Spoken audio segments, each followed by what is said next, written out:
में दर्ज होता है। क्या तमाम के तमाम लोगों के पास 1960 और 1962 के कोई कागजात होते हैं? धारावी की उस प्रोजेक्ट में उन्होंने शर्त रखी कि आपके पास 1962 और 1960 के कागजात होने चाहिए। बड़े बड़े दावे किए गए, नकाब को लेकर बड़े बड़े दावे किए गए, किसी को हाथ नहीं लगाने का बोलकर कई बयान दिए गए अजीत दादा पवार के के जरिए। लेकिन आपने देखा कि नतीजा क्या हुआ? मस्जिदों पर लगने वाले सारे लाउड स्पीकर उतार कर नीचे कर दिए गए। मैं सवाल करना चाहता हूं आपसे कि आपने जिन लोगों को वोट दिया था, क्या उन्होंने आपकी अगर अजान की बात है तो मैं हिंदू बाद में हूँ, हिंदुस्तानी पहले हूँ। लॉ एंड ऑर्डर को मैं कभी झुकने नहीं दूंगा और संविधान को कभी टूटने नहीं दूंगा। मैंने कहा माशाअल्लाह, अरे जो इतनी अच्छी सोच रखता हो तो लोगों वोटों को मुत्तहिद होने कैसे लगती जा रही है। लोग हिंदू और मुसलमानों में बढ़ते जा रहे हैं। इन्होंने डायरेक्ट कहा मौलाना साहब टेंशन नहीं लेना, मैं हिंदू बाद में हूँ, हिंदुस्तान।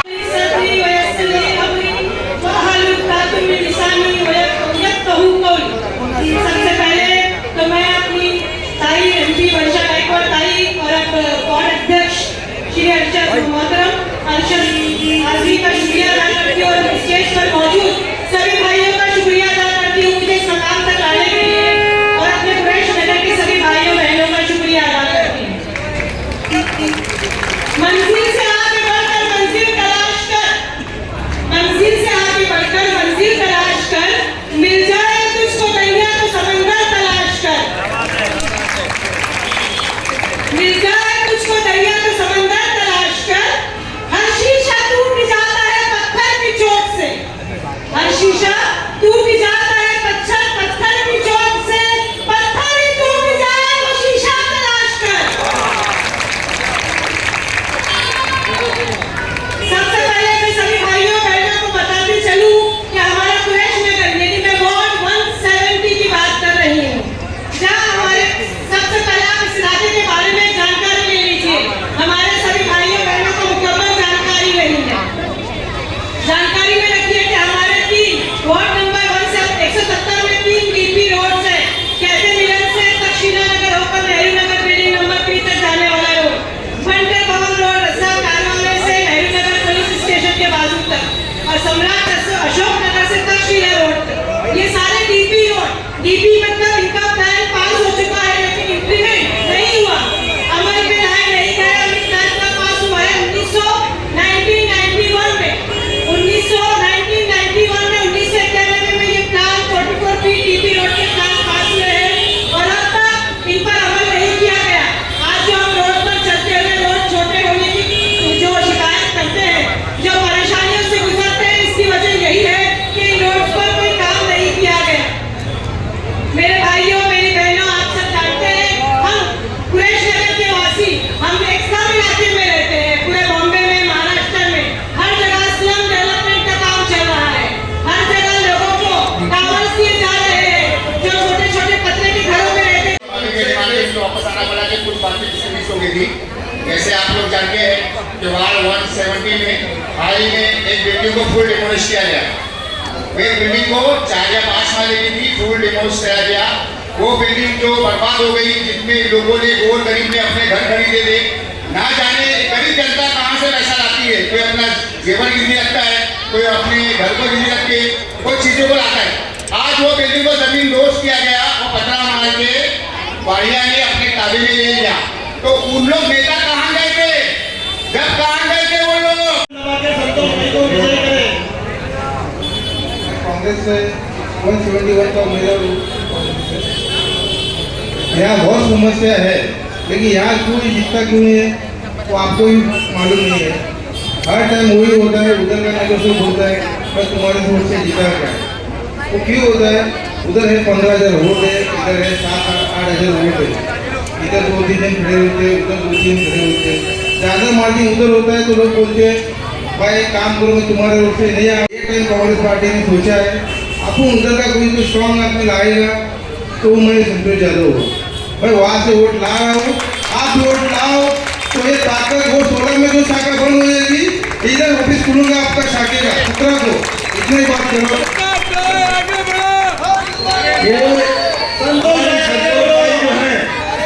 ये ज्यादा भाषण नहीं देना चाहता, सिर्फ काम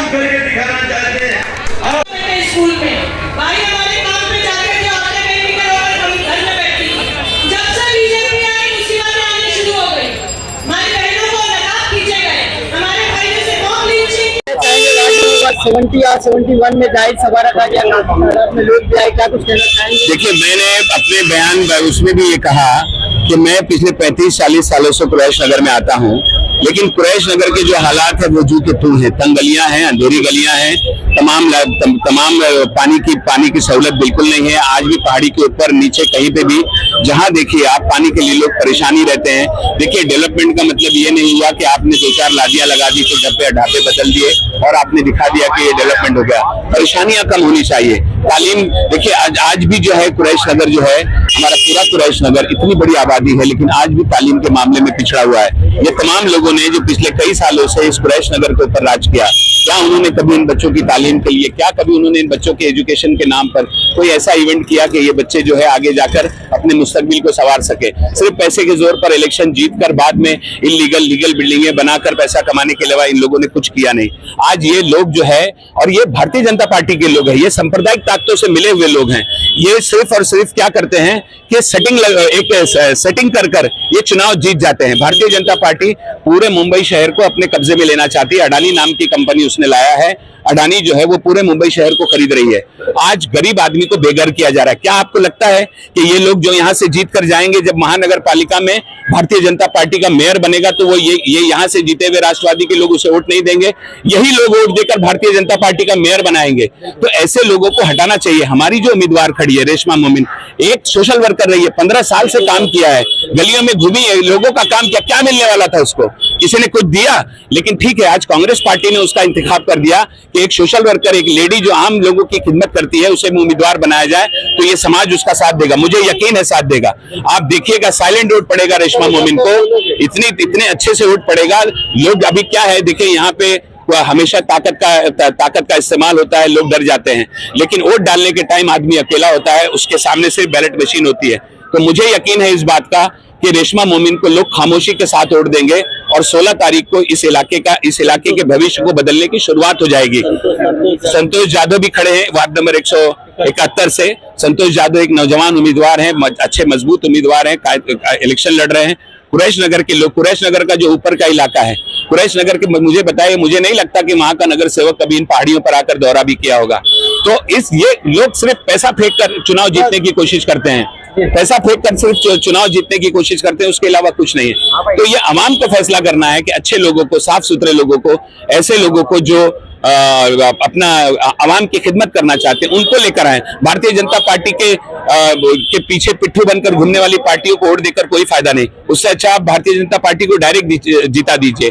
कांग्रेस पार्टी एक ऐसी पार्टी है जो पूरे देश के अंदर भारतीय जनता पार्टी से लड़ाई लड़ सकती है, सांप्रदायिकता से लड़ाई लड़ सकती है। बाकी तमाम लोग कहीं ना कहीं सौदा करके इनके साथ बैठकर राजनीति का मजा लेते हैं। एक सवाल मैं आवाज दूंगा तो स्टेज पर आने वाले चुनाव की तारीख नजदीक है, मैसेज आवाम को क्या देना चाहेंगे? मैं मैसेज आवाम को यही दूंगा कि साफ सुथरे अच्छे उम्मीदवारों का इंतखाब कीजिए। उन लोगों का मत इंतखाब कीजिए जो ताकत और पैसे के बल पर चुनाव जीत कर आते हैं, बाद में 15 साल आप उनसे बात भी नहीं कर पाएंगे। हमारी जो उम्मीदवार है वो गलियों में खुद पैदल घूमती है, उन लोगों के पास आपको जाना पड़ता है। साहब का मूड है तो आपकी बात सुनेंगे, नहीं तो फिर आपको धुतकार कर उनके आगे पीछे के लोग बाहर निकाल देंगे। तो ऐसे उम्मीदवार को चुनिए जो खुद चलकर अपने घर आती है। तो वोट दीजिए साफ सुथरे अच्छे और कांग्रेस के उम्मीदवारों को, उन सांप्रदायिक ताकतों से लड़ने वाले कांग्रेस के उम्मीदवारों को जो भारतीय जनता पार्टी को इस मुल्क में रोकना चाहती है। इंडियन न्यूज नेटवर्क में हूँ आपके साथ शाहिद आलम। मैं इस वक्त खड़ा हूँ मुंबई के कुर्ला इलाके में, जहाँ वार्ड नंबर 170 के रेशमा जी यहाँ आइए उनसे बात करते हैं किस तरह का चुनाव है। आज जाहिर सभा भी किया गया था, क्या कुछ कहते हैं आइए जानते हैं।